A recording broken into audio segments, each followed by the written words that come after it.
بسم اللہ الرحمن الرحیم۔ اس رات میں کیا کیا ہوتا ہے؟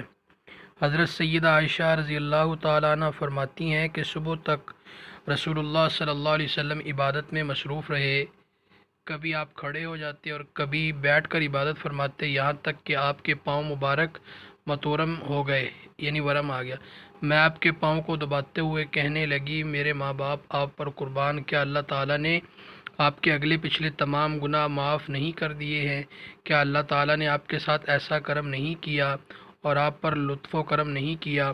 رسول اللہ صلی اللہ علیہ وسلم نے فرمایا، اے عائشہ، کیا میں خدا کا شکر گزار بندہ نہ بنوں؟ تمہیں معلوم ہے کہ یہ رات کیسی ہے؟ میں نے عرض کیا، آپ فرمائیں یہ رات کیسی ہے؟ حضور صلی اللہ علیہ وسلم نے فرمایا، اس رات میں سال بھر میں پیدا ہونے والے ہر بچے کا نام لکھا جاتا ہے اور اسی کے ساتھ ہر مرنے والے کا نام بھی لکھا جاتا ہے۔ اسی رات مخلوق کا رزق تقسیم ہوتا ہے، اسی رات ان کے اعمال و افعال اٹھائے جاتے ہیں۔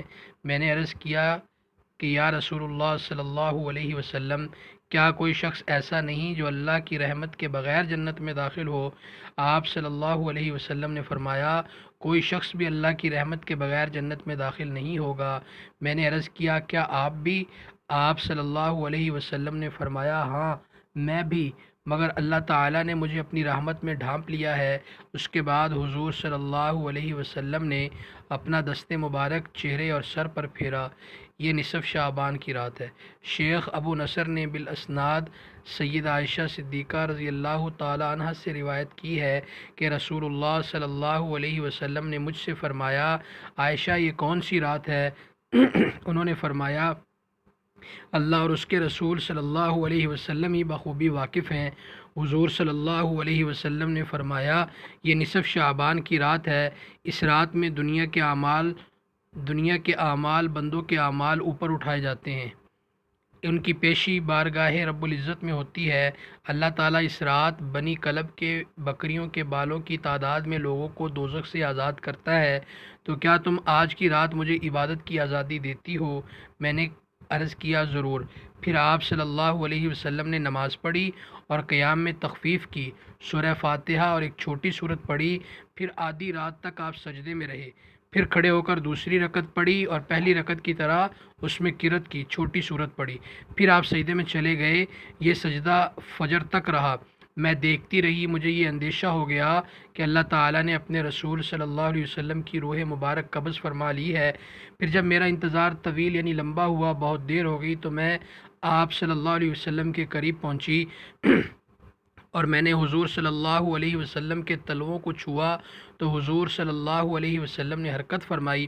میں نے خود سنا کہ حضور سجدے کی حالت میں یہ الفاظ ادا فرما رہے تھے، اعوذ بعفوک من عقوبتک واعوذ برحمتک من نقمتک واعوذ برضاک من سخطک واعوذ بک منک لا احصی ثناء علیک انت کما اثنیت علی نفسک۔ الہی، میں تیرے عذاب سے تیری عفو اور بخشش کی پناہ میں آتا ہوں، تیرے قہر سے تیری رضا کی پناہ میں آتا ہوں، تجھ سے ہی پناہ چاہتا ہوں۔ تیری ذات بزرگ ہے، میں تیری شایان شان ثنا بیان نہیں کر سکتا، تو آپ ہی اپنی ثنا کر سکتا ہے اور کوئی نہیں۔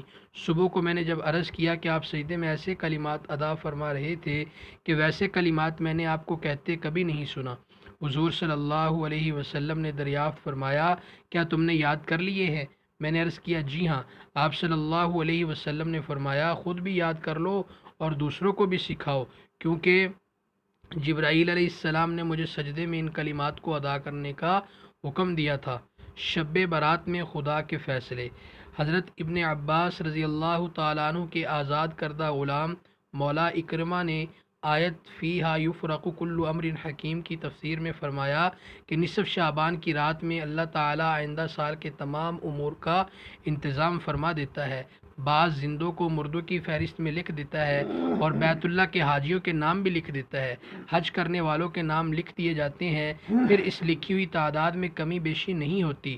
حکیم بن کیسان رحمۃ اللہ علیہ نے فرمایا کہ اللہ تعالیٰ نصف شعبان کی رات میں اپنی مخلوق کی طرف توجہ فرماتا ہے، جو اس سے پاکی کا طلبگار ہوتا ہے اس کو پاک فرما دیتا ہے اور آئندہ اسی رات تک پاک رکھتا ہے۔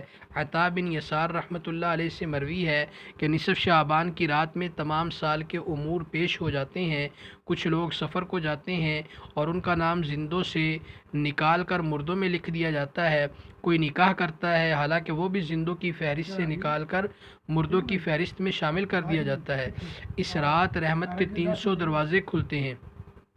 حضرت سیدنا ابو ہریرہ رضی اللہ تعالیٰ عنہ سے مروی ہے کہ حضور صلی اللہ علیہ وسلم نے فرمایا کہ میرے پاس نصف ماہ شعبان کی شب جبرائیل علیہ السلام آئے اور فرمایا یا رسول اللہ آسمان کی طرف اپنا سر مبارک اٹھائیے۔ میں نے ان سے دریافت کیا کہ یہ کون سی رات ہے؟ انہوں نے کہا یہ وہ رات ہے جس رات اللہ تعالیٰ رحمت کے 300 دروازے کھول دیتا ہے اور ہر اس شخص کو بخش دیتا ہے جس نے اس کے ساتھ کسی کو اپنا شریک نہیں ٹھہرایا، بشرطے کہ وہ جادوگر نہ ہو، کاہن نہ ہو اور سود خور نہ ہو، عادی شرابی نہ ہو۔ ان لوگوں کی اللہ تعالیٰ اس وقت تک بخشش نہیں فرماتا جب تک وہ توبہ نہ کر لیں۔ پھر جب رات کو چوتھائی حصہ گزر گیا تو جبرائیل علیہ السلام پھر آئے اور کہا یا رسول اللہ صلی اللہ علیہ وسلم اپنا سر مبارک اٹھائیں۔ آپ نے ایسا ہی کیا۔ آپ نے دیکھا کہ جنت کے دروازے کھلے ہیں اور پہلے دروازے پر ایک فرشتہ پکار رہا ہے، خوشی ہو اس شخص کے لیے جس نے رات کو رکوع کیا۔ دوسرے دروازے پر ایک فرشتہ ندا دے رہا ہے، خوشی ہو اس کے لیے جس نے اس رات میں سجدہ کیا۔ تیسرے دروازے پر ایک اور فرشتہ ندا دے رہا تھا، خوشی ہو اس کے لیے جو اللہ کے خوف سے اس رات میں رویا۔ چھٹے دروازے پر فرشتہ پکار رہا تھا، اس رات میں تمام مسلمانوں کے لیے خوشی ہو۔ ساتویں دروازے پر فرشتہ ندا دے رہا تھا کہ ہے کوئی مانگنے والا کہ اس کی آرزو اور طلب پوری کی جائے۔ آٹھویں دروازے پر فرشتہ پکار رہا تھا، کوئی معافی کی طلبگار ہے کہ اس کے گناہ معاف کیے جائیں۔ حضور صلی اللہ علیہ وسلم فرماتے ہیں کہ میں نے کہا کہ جبرائیل علیہ السلام یہ دروازے کب تک کھلے رہیں گے؟ جبرائیل علیہ السلام نے کہا کہ اول شب سے طلوع فجر تک۔ اس کے بعد جبرائیل علیہ السلام نے کہا اے محمد صلی اللہ علیہ وسلم اس رات میں دوزخ سے رہائی پانے والوں کی تعداد بنی کلب کے بکریوں کے بالوں کے برابر ہوگی۔